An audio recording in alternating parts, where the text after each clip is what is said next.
ইউনূসের চলে যাওয়া এখন সময়ের ব্যাপার। তিনি সিদ্ধান্ত নিয়েছেন, তিনি এখন পালিয়ে যেতে চান। তিনি চান ছেড়ে দেমা কেঁদে বাসি এই অবস্থায়। কিন্তু ইউনূস যাওয়ার পরে কি হবে সেই বিষয়টি নিয়ে এখন আলাপ আলোচনা দৌড়ঝাঁপ শুরু হয়েছে। ইতোমধ্যে আইন উপদেষ্টা আসিফ নজরুল ৩-৪টি গুরুত্বপূর্ণ ব্যক্তিদের সঙ্গে বৈঠক করেছেন এবং তারা অতি সন্তর্পণে হাই কমিশনের সঙ্গে যোগাযোগ রেখেছেন। সেক্ষেত্রে আওয়ামী বিরোধী শিবিরের কথিত বুদ্ধিজীবী যারা, তাদের সঙ্গে আলাপ আলোচনা করছেন, রিটায়ার্ড কয়েকজন বিচারকের সঙ্গে আলাপ আলোচনা করছেন। চূড়ান্তভাবে বলা যেতে পারে, দায়িত্বশীল সূত্র আমাকে জানিয়েছে, ইউনূসের চলে যাওয়া এখন সময়ের ব্যাপার। নতুন করে কার নেতৃত্বে আবার নতুন ফরম্যাটে সরকার হবে সেটাই এখন দেখার বিষয়। বাংলাদেশের রাজনীতিতে নতুন একটি পরিবর্তন অনিবার্য হয়ে উঠেছে। সেই পরিবর্তনে গণতন্ত্রের যে উত্তরণ হবে তা নয়, তবে বর্তমান যে ফরম্যাটের সরকার রয়েছে সেই সরকার পদ্ধতির পরিবর্তন হয়ে যাচ্ছে। ডক্টর মোহাম্মদ ইউনূস তিনি এখন ছেড়ে চলে যাওয়ার জন্য প্রস্তুতি নিয়েছেন এবং তার উপরে প্রচন্ড চাপ রয়েছে তার সমর্থকদের পক্ষ থেকে। বিশেষ করে তিনি লন্ডন এসে তারেক রহমানের সঙ্গে আলাপ আলোচনা করে গিয়ে বাংলাদেশের নির্বাচনের তারিখ ঘোষণার পর থেকেই তার নিয়োগকর্তা অর্থাৎ তার যে কিংস পার্টি, এই কিংস পার্টি প্রচন্ডভাবে খেপেছেন। তারা বেজয়ভাবে খেপে ডক্টর ইউনূসকে গাদ্দার, বেঈমান, বিশ্বাসঘাতক, লন্ডনে গিয়ে সরকার বিক্রি করে দিয়ে আসা, বাংলাদেশে তিনি কোনো লোক খুঁজে পান না, এভাবে নানাভাবে তাকে অভিযুক্ত করেছেন এবং এমন কথা বলেছেন যে প্রয়োজনে তার বিরুদ্ধে তারা রাস্তায় নামবেন। ইউনূস একা কেউ না, তাকে তারাই বসিয়েছেন। অন্যদিকে তারা আরো গুরুত্বপূর্ণ কথা বলেছেন যে ফেব্রুয়ারিতে নির্বাচনের যে ঘোষণা দেওয়া হয়েছে, নাসিরউদ্দিন পাটোয়ারি এনসিপির নেতা, তিনি বলছেন ফেব্রুয়ারিতে নির্বাচন হবে না। অন্যদিকে ইউনূসের অন্যতম প্রধান পৃষ্ঠপোষক জামাত ইসলামী এবং ইসলামী শাসনতন্ত্র আন্দোলন, তারা বলেছেন পিআর পদ্ধতির বাইরে গিয়ে কোনো নির্বাচন করতে দেওয়া হবে না। তাহলে তারা নির্বাচন করতে দেবেন না, এনসিপি এই পদ্ধতিতে যাবে না। অন্যদিকে জুলাই আগস্ট আন্দোলনের সঙ্গে সম্পৃক্ত যে গ্রুপ, তারা বলছেন যদি সংস্কার না হয় তাহলে শেখ হাসিনাকে সরিয়ে দিয়ে কি লাভটা হলো।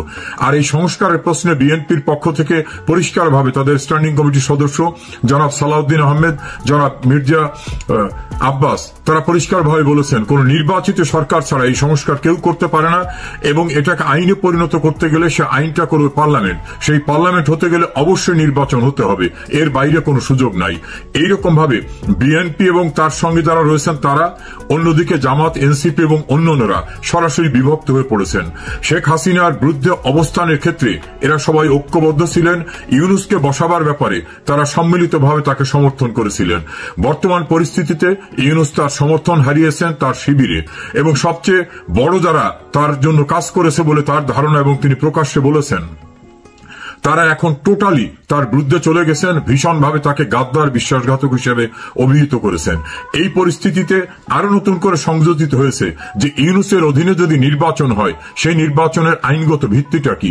কারণ ইউনূস প্রধান উপদেষ্টা হিসেবে তিনি দাবি করেন এবং তাকে প্রধান উপদেষ্টা হিসেবে নিয়োগ দেওয়া হয়েছে, কিন্তু বাংলাদেশের সংবিধানে প্রধান উপদেষ্টা নামে কোনো পদ নাই, অন্তর্বর্তীকালীন সরকার নামে কোনো সরকার ব্যবস্থা নাই।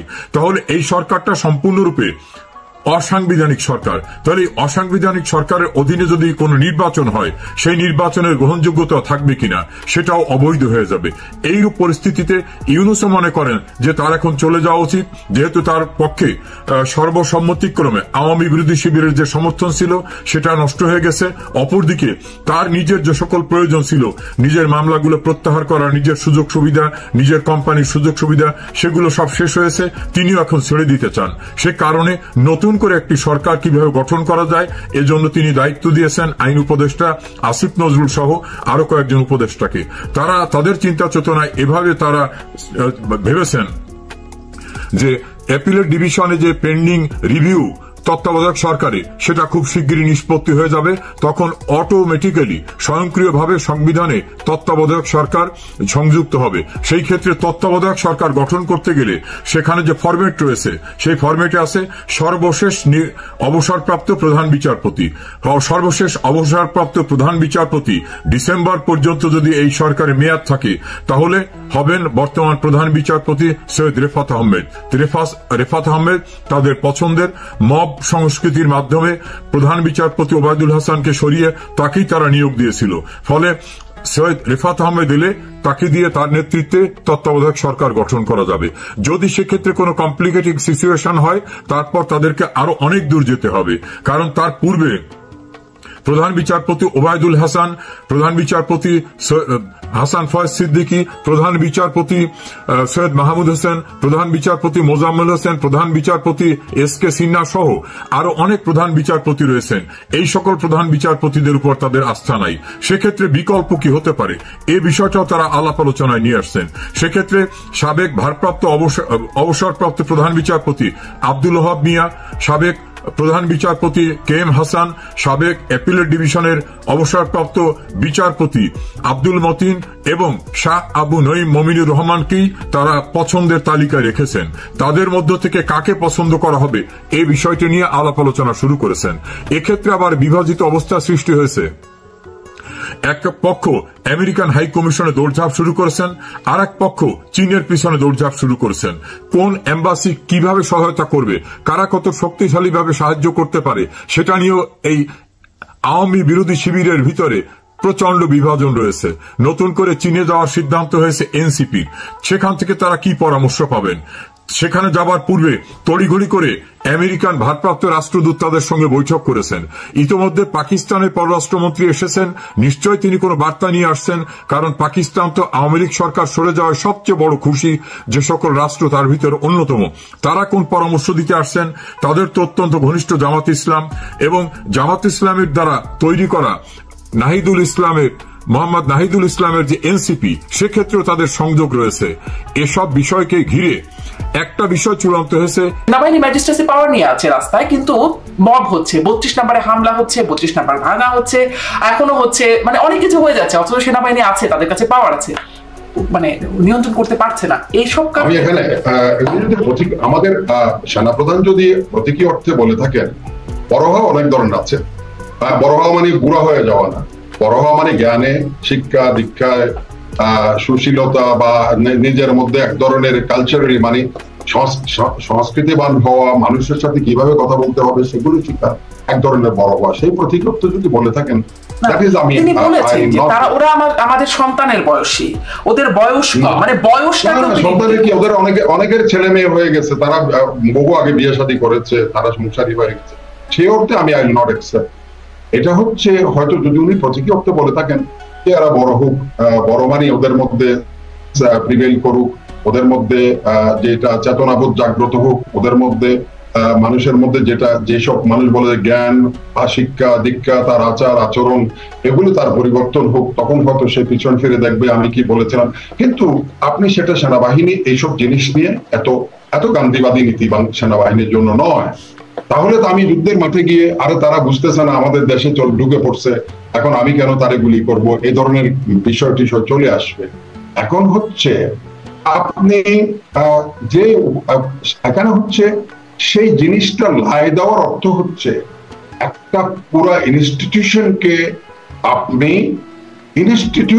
আপনি অপমান করছেন। যেমন আমি গতকাল মাসুদ কামালের অত্যন্ত প্রখ্যাত সাংবাদিক, উনি অনেক কথাবার্তা বলেন, উনি বলছিলেন যে জেনারেল ওয়াকারের প্রতি আমার অনেক সম্মান শ্রদ্ধা আছে, উনি অনেক কিছু সবকিছু বিজ্ঞের মতো সবকিছু চালিয়েছেন। এখন তো উনি বললেন যে বিদেশে গিয়ে সামরিক বাহিনী বিদেশে গিয়ে বিভিন্ন সমরাস্ত্র কারখানা শরীফ প্রদর্শনীগুলি দেখে টেকে সেখান থেকে কিছুগুলি নিয়ে আসছে, তাহলে সে এটা দেশে এনে সেটা জনগণের মাথায় ধরে, এই কথাটা কিন্তু বলেছেন। তো উনি বলছেন কই ভাই, তাইলে 3 তারিখ 4 তারিখ 5 তারিখ তো কই তারা জনগণের দিকে ধরে নাই, ধরলে তো আপনারা কোনো খবর ছিল না আপনাদের এখানে, কইটা তো ধরেন নাই, জনগণের দিকে ধরেন নাই, বরং উল্টা 3 তারিখে আমাদের নুরুল কবির অত্যন্ত প্রখ্যাত নিউ এজ পত্রিকার সম্পাদক, ওনার একটা কথা আমি আপনার এখানে আবার ব্যক্ত করছি। উনি বলছেন যে 3 তারিখ অগাস্ট 24 দুপুর, অর্থাৎ দুপুর গড়িয়ে যাওয়ার আগ মুহূর্ত পর্যন্ত বহু হাজার স্লোগান বাংলাদেশের মাটিতে হয়েছে, কিন্তু এই একটা স্লোগানও কিন্তু সেখানে প্রধানমন্ত্রীর পদত্যাগ দাবি করা হয় নাই। যে মুহূর্তে 3 তারিখে যখন ওই দরবার থেকে যখন সেনাপ্রধান বললেন যে আমি সেনাবাহিনী এবং পুলিশকে গুলি না করার জন্য নির্দেশ দিয়েছি, তারপর মুহূর্ত থেকে স্লোগান পাল্টে গেল বাংলাদেশে।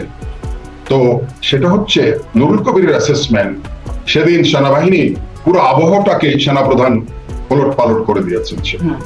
একটা বক্তব্যের মাধ্যমে। তাহলে যারা এখন বলছেন যে ওনাকে উদ্দেশ্য করে এমন স্লোগান, যেটা আপনি একটু আগে বললেন, হাসনা ওয়াকার, এই কথারও কোনো প্রতিউত্তর দেওয়া হয় নাই। আজকে আমি আপনার অনুষ্ঠানে আসার আগে একটু করে দেখছিলাম যে সেনা আইনে এই ধরনের ডিফেমেটরি, তুচ্ছ তাচ্ছিল্য, অবজ্ঞা, যাচ্ছে তাই বলার জন্য কোনো কি প্রতিবেদন বা কোন ধরনের শাস্তির ব্যবস্থা আছে কি না, স্পষ্ট করে আছে 1952 army অ্যাক্টে। If any person is liable to be passing the defamatory বা অপমানসূলক, তাচ্ছল্যসূলক কোনো মন্তব্য করে থাকলে, he is liable to be tried according to the Army Act, even is to be faced the court martial. এক। 2 নম্বর হচ্ছে 1882 আপনার যেটা ক্রিমিনাল কোড আছে, সেখানে equally is to be tried, he is liable. কিন্তু আমি আশ্চর্য হয়ে যাচ্ছি, এত আইনও থাকার পরে আমাদের একটা সামরিক বাহিনীর একটা চেক ব্রাঞ্চ বলে একটা আইন শাখা আছে, যারা এগুলি দেখেন, যারা এগুলি বিচার বিশ্লেষণ করে একটা ব্যবস্থা নিতে পারে, তারা নিশ্চয় কিছুই করে নাই। আমি আশ্চর্য হয়ে যাচ্ছি। ঠিক আছে, আমরা ওইভাবেই রিয়াক্ট করলাম না যে ওই গান্ধীর মতো এক চোখ নিয়ে ফেললে আরেক চোখ নিতে নিতে সারা পৃথিবী অন্ধ হয়ে যাবে, সেটা না হোক, কিন্তু আইনের মুখোমুখি করা তো অবশ্যই দরকার। আইন কি বলে এটাতে? আইন তো অবশ্যই আপনাকে সেটার জন্য একটা প্রতিবিধান দিবে। মানে আইনের বিধান আছে, আপনি মনে করছেন আইনের বিধানের প্রয়োগ করা দরকার। আর সেনাপ্রধানের একটা বক্তব্য, তিনি বলছেন যে সামাজিক যোগাযোগ মাধ্যমে নানান রকম বিভ্রান্তি করা, মিথ্যা প্রচারণা করা হচ্ছে, অশ্লীল বক্তব্য দেওয়া হচ্ছে সেনাবাহিনীকে নিয়ে, সেনাপ্রধান সহ সেনা কর্মকর্তাদেরকে নিয়ে। তিনি বলছেন যে যথাসময়ে ব্যবস্থা নেওয়া হবে, ধৈর্য ধরা হচ্ছে, এবং তিনি বলছেন তাদের সব অপরাধ লিপিবদ্ধ করা হচ্ছে এবং সঠিক সময়ে আইনি ব্যবস্থা নেওয়া হবে। কখন আসলে মনে হয় সেনাপ্রধান, আসলে আমি জানি না সেনাপ্রধান কি মিন করছেন, আপনিও হয়তো এখন মানে এখান থেকে বোঝা যায় না তিনি কি মিন করছেন, কিন্তু কি ধারণা করেন সেনাবাহিনীর প্রধান হিসেবে তিনি কি বলতে পারেন? যথাসময় মানে আসলে কোন সময়, এখন কেন যথাসময় না? সেই কথাটাই আমি তুললাম, যেখানে আইন আছে, প্রচলিত আইন আছে, নতুন আইন করা, সেখানে উনি যে সম্প্রতি এসব বক্তব্য, এসব প্রচার অপপ্রচার, এসব তুচ্ছ তাচ্ছিল্য, এসবের পরে উনি একটা দরবারে আবার অ্যাড্রেস করেছেন। এর ভিতর আপনি যে কথাটা বলছেন সেখানে সেই কথাটাও আসছে। সেখানে উনি বলছেন nothing is going unregistered, nothing is going unregistered. কিন্তু কথা হচ্ছে আপনার এই সেনাবাহিনীর যখন ভবিষ্যৎ প্রজন্ম পিছন ফিরে দেখবে, তারা কিন্তু এখানে এক ধরনের একটা ইয়ের মধ্যে পড়ে যাবে, মানসিক দ্বন্দ্বের মধ্যে পড়ে। যেই সেনাবাহিনী নিয়ে এত দুঃসাহস, এত কিছু, যেখানে কোনো প্রয়োজন নাই। সেনাবাহিনীর এখানে হয়তো অপরাধ কি, যেমন আজকে আমি একটা আলোচনা শুনছিলাম, সেটা হচ্ছে সেনাপ্রধান ইজ ভেরি স্ট্রিক্ট। উনি বারবার একটা কথা বলছেন যে, যেমন আগে বলছেন ডিসেম্বরের মধ্যে এই নির্বাচন হতেই হবে, আবার সেটাকে ফেব্রুয়ারি পর্যন্ত। তাহলে সেনাপ্রধানকে লক্ষ্য করে এই জিনিসটা করা হচ্ছে যে আক্রোশটা তার বিরুদ্ধে কিসের, সেটা হচ্ছে he remains strict on to the principle or on to the aim to have the election by December or January ভিতরে নির্বাচন করতে হবে। এখন আমরা যারা এখানে কোটারি স্বার্থ নিয়ে, যারা বিনা কোনো কিছু ছাড়াই এখন হই হই করে দেশের এই ব্যবহার করতেছে, ওই করতেছে, এর ওখানে বদলাও, ওরে ধরো, ওরে বাঁধো, ওরে মারো, ওরে কাটো, এইসব করার যে ক্ষমতা, সেটা থেকে রহিত হওয়ার ভয়ে তারা they want to most likely to prolong or not to see the election is going to take place, কারণ তখন তো উন্মোচিত হবে কে কার কত দৌড়। মানুষ যখন জাজ করবে, সাধারণ মানুষ যখন তার ভোটের অধিকার নিয়ে ভোটের বাক্স দিবে, তখন বাক্স যে কার কোনটা হবে সেই ভয় তো একটা হতে পারে। আরেকটা হচ্ছে আমার যেটা সন্দেহ, একটা দেশের যখন একদিকে ডেমোক্রেটিক নর্মস যা আছে এগুলিকে ধ্বংস করা, একটা জাতিকে বিব্রতকর অবস্থায় ফেলে দিয়ে একটা জাতিকে ইনক্লুসিভনেসের বাইরে নিয়ে তাকে বিভক্ত করা, টুকরা করা, সেই ক্ষেত্রে তার আরেকটা অবস্থান থাকে, আশ্রয়স্থল থাকে, সেটা হচ্ছে তার সামরিক বাহিনী। এখন হয়তো বিদেশি কোনো গোয়েন্দা সংস্থা, আমার এক ধরনের সন্দেহ, কারণ এক সময় আমি অনেকদিন লম্বা সময় আমার জীবন ছিল, আমি গোয়েন্দা সংস্থায় কাজ করেছি।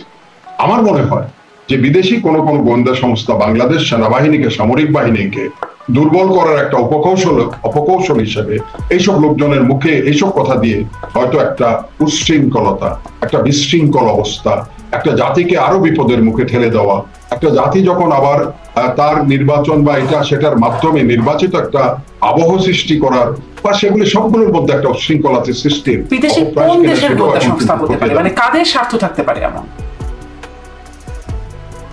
এটা জিওপলিটিক্সে আমি আপাতত মনে করব যে আপনি আমার শত্রু, কিন্তু আসলে আমার শত্রু কিন্তু আমার ভিতরে লুকিয়ে আছে।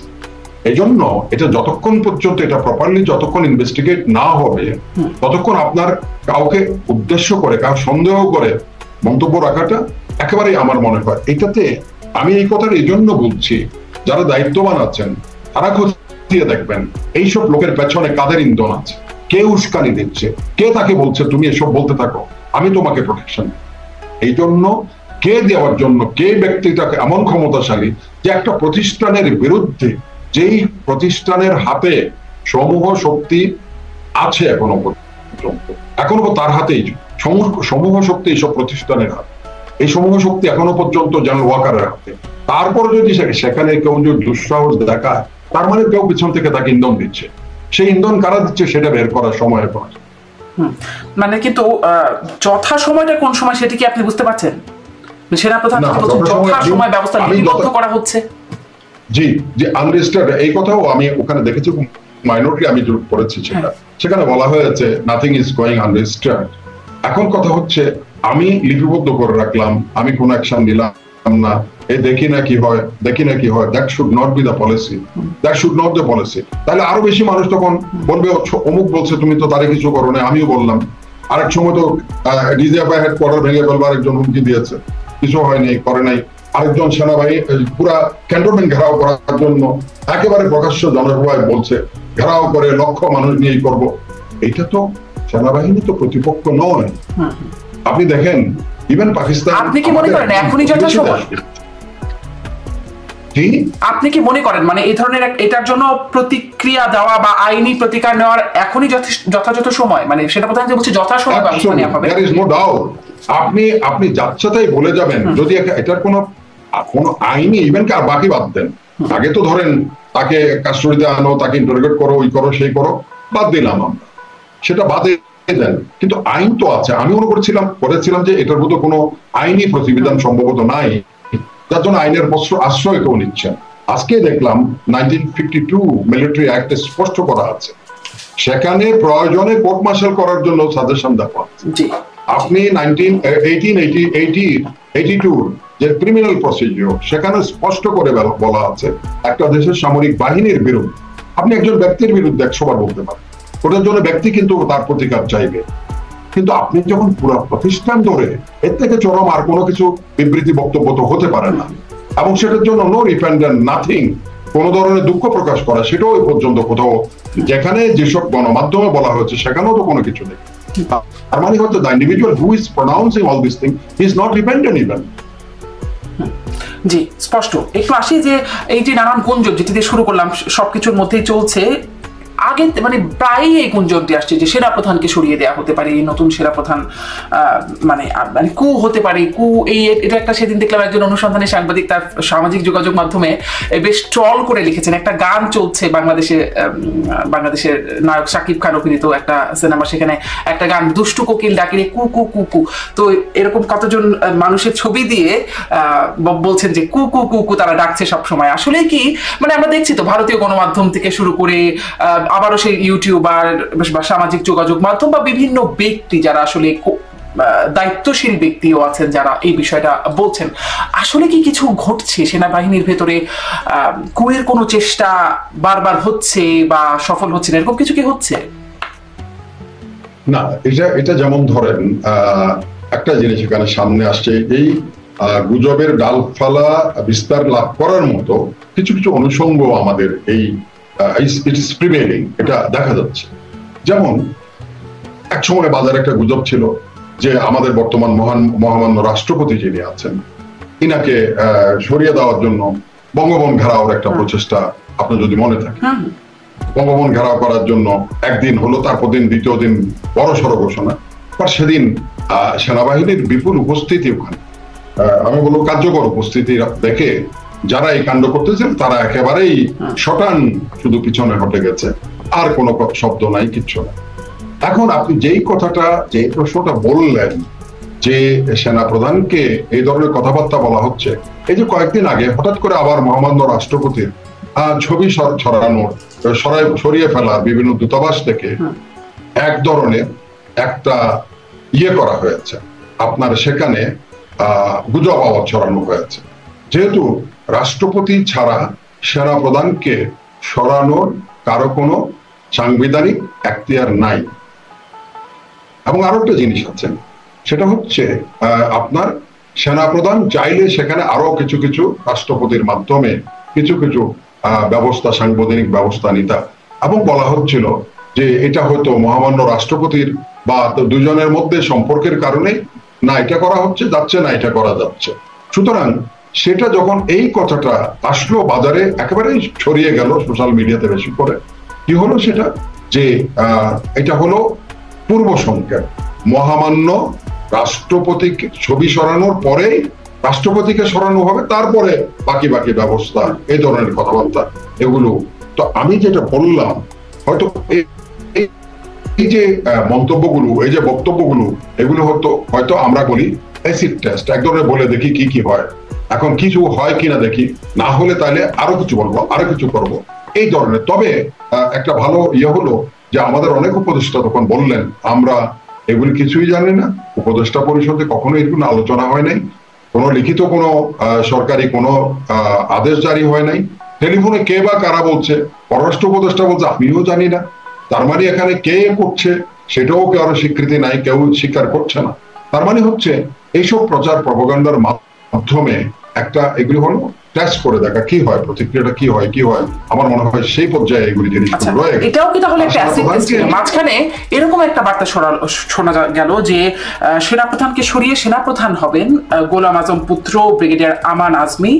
এই গুঞ্জনটাও কতদিন চললো, তারপরে তিনি তার ফেসবুক পোস্টে বললেন যে আসলে এটি গুজব, এরকমটা কিছু না। কিন্তু এটাও কি একটা অ্যাসিড টেস্ট? এরকম গুজবই ছড়ানোর কারণ কি?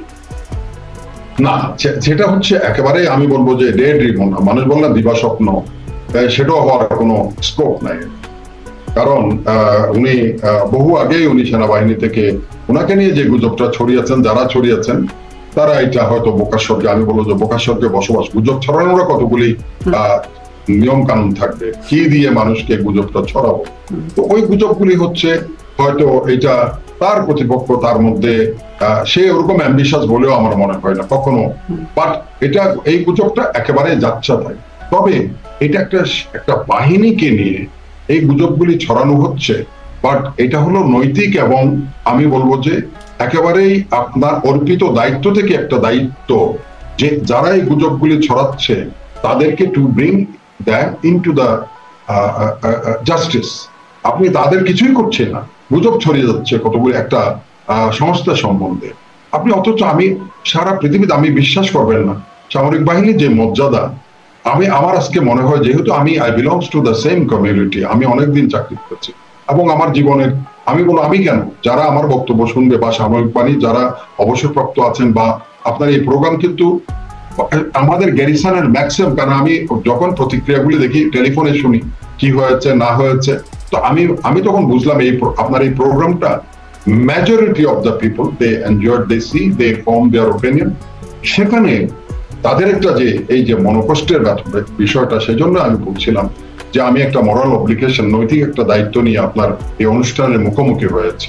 হয়তো সবার পক্ষে কথা বলা এটাকে বলা হয় মিউটিন, এটা সেটা না। আমি আমার ব্যক্তি অবস্থান থেকে আমি যে কষ্ট পেয়েছি, সেই কষ্ট অন্যরা যারা পেয়েছেন তারাও হয়তো মনে করবেন যে হ্যাঁ এটা হওয়া উচিত। কারণ আপনি একটা ব্যক্তি কেন, আপনি ঠিক আছে জেনারেল ওয়াকারকে আপনি টার্গেট করেন, কিন্তু পুরো প্রতিষ্ঠানকে, পুরো সামরিক অফিসারদের, আমি তো বললাম এই যে ফার্স্ট হওয়া সারা তৎকালীন পূর্ব পাকিস্তানে স্ট্যান্ড করেছে সারা পাকিস্তান ব্যাপী, he came to the military, he join to the military. তার মানে কি সে আসছে এখানে।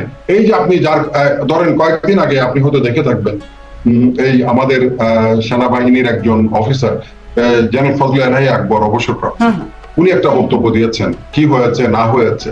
উনার ব্যাকগ্রাউন্ড যদি কেউ জেনে থাকেন, উনি ওই যে ব্রিটেন থেকে ক্যাম্বারলি থেকে উনি স্টাফ কলেজ করেছেন, ওই আমেরিকাতে ওনার আর্মি ওয়ার কলেজ করেছেন।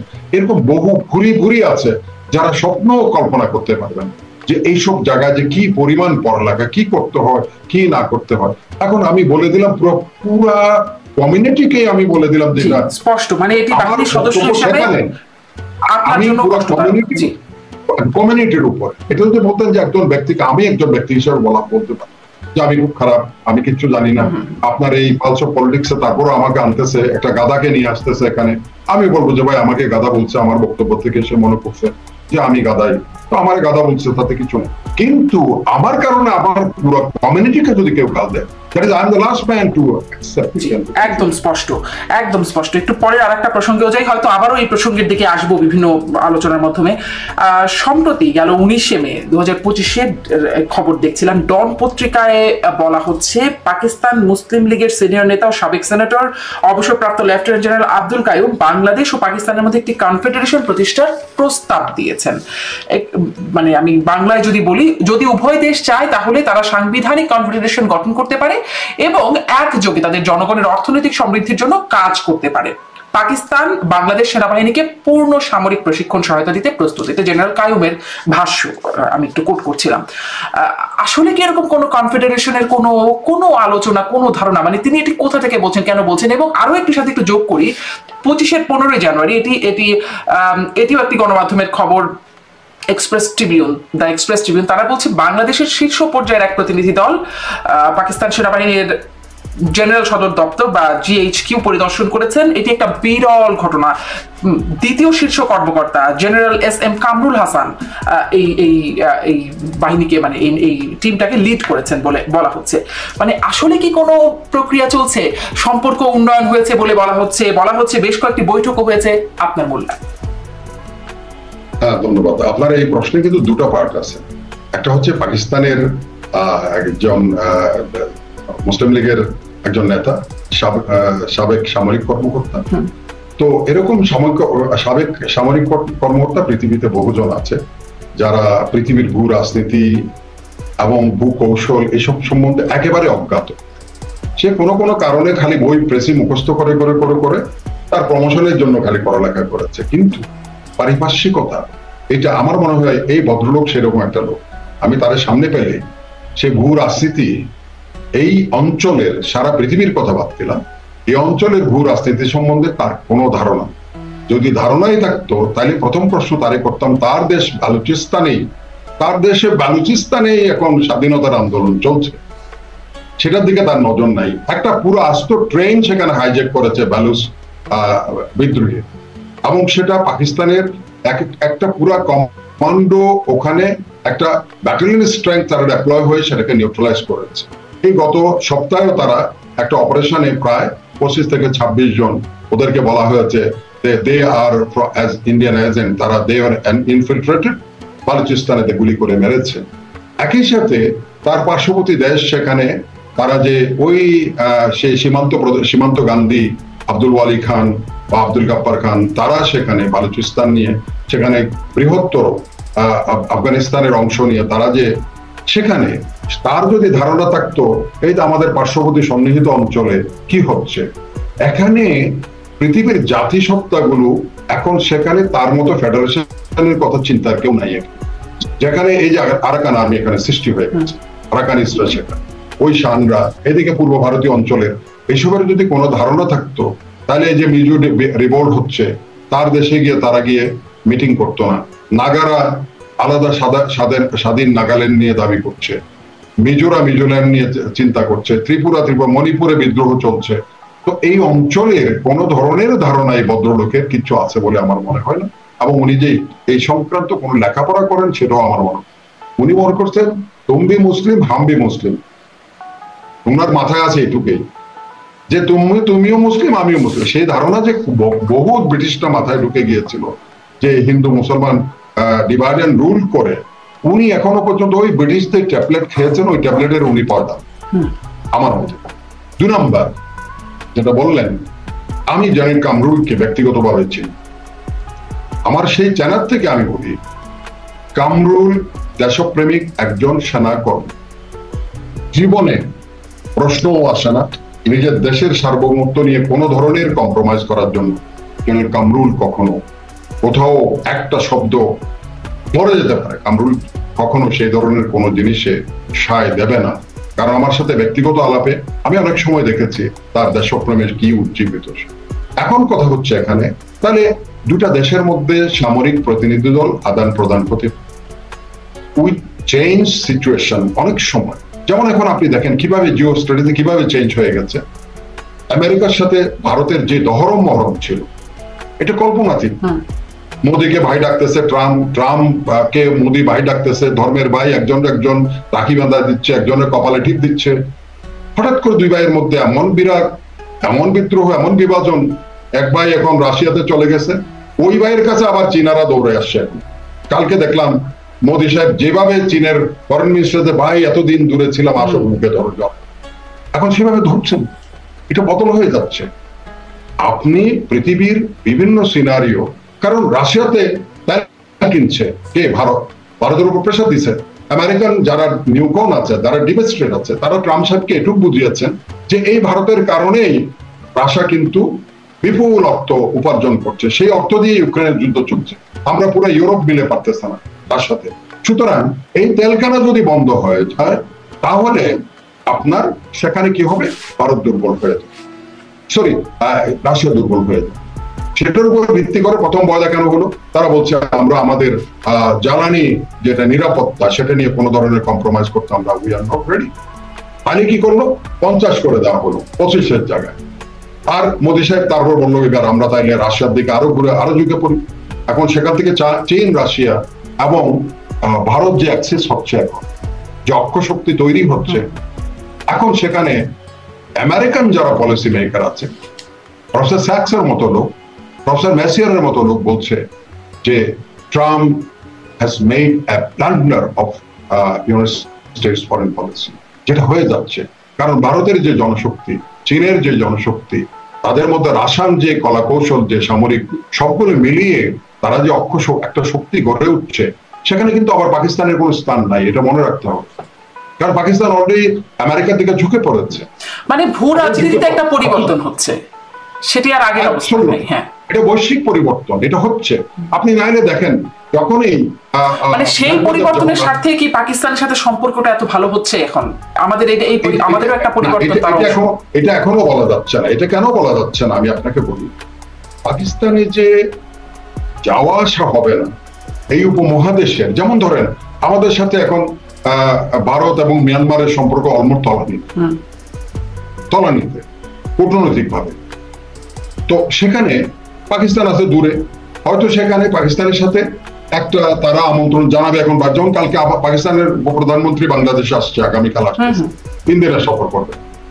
তার মানে হচ্ছে ইট ইজ এভরি কান্ট্রি সে কূটনৈতিক ভাবে, অর্থনৈতিক ভাবে সে প্রথম চিন্তা করবে কি কি অর্থনৈতিক ভাবে আমার এখানে কি কি আমি সম্পর্ক স্থাপন করতে পারি বাণিজ্যের মাধ্যমে। তারপর সে চিন্তা করবে তার জিও স্ট্র্যাটেজি, ভূকৌশলগত অবস্থানে গিয়ে বাংলাদেশের সাথে আমার সম্পর্ক করলে আমি কি কি করতে পারি, আমার কোন কোন শত্রুর বিরুদ্ধে হয়তো আমি একটা অবস্থান দৃঢ় করতে পারি। এটা প্রত্যেকটা দেশ করে পৃথিবী। এটা কোনো দেশকে আপনি একেবারে ইন্ডিভিজুয়াল একটা দেশকে যদি কেউ যদি মার্ক করে বা নির্দিষ্ট করে, that is not a fair deal in diplomacy and in the economic যে ডিপ্লোমেসি আছে তার মধ্যে। আপনি এখানে কত স্মার্টলি আপনার স্বার্থ আদায় করে নিতে পারবেন। আমার মনে হয় জেনারেল কামরুল সেখানে is a very smart officer. সে আমাদের স্বার্থের জন্য সেখানে দেন দরবার কথা বলবে, হয়তো বলেছে, জানি না কি বলা হয়েছে। যেমন আমেরিকার সাথে আমাদের এখন এই যে ট্যারিফ নিয়ে আমরা 19-20% হয়েছে, আমরা হইচই একদম বিরাট বিরাট হয়ে গেছে, কিন্তু আমরা এখনো জানি না কি হয়েছে, কি শর্তে আমাদের মধ্যে এই চুক্তিটা হয়েছে, তারা আমাদের কমিয়েছে। সেখানে এখন কিছু জিজ্ঞেস করলে বলা হয় এনডিএ, নন ডিসক্লোজার এগ্রিমেন্ট করা হয়েছে একটা, আমরা বলতে পারতেছি না। কিন্তু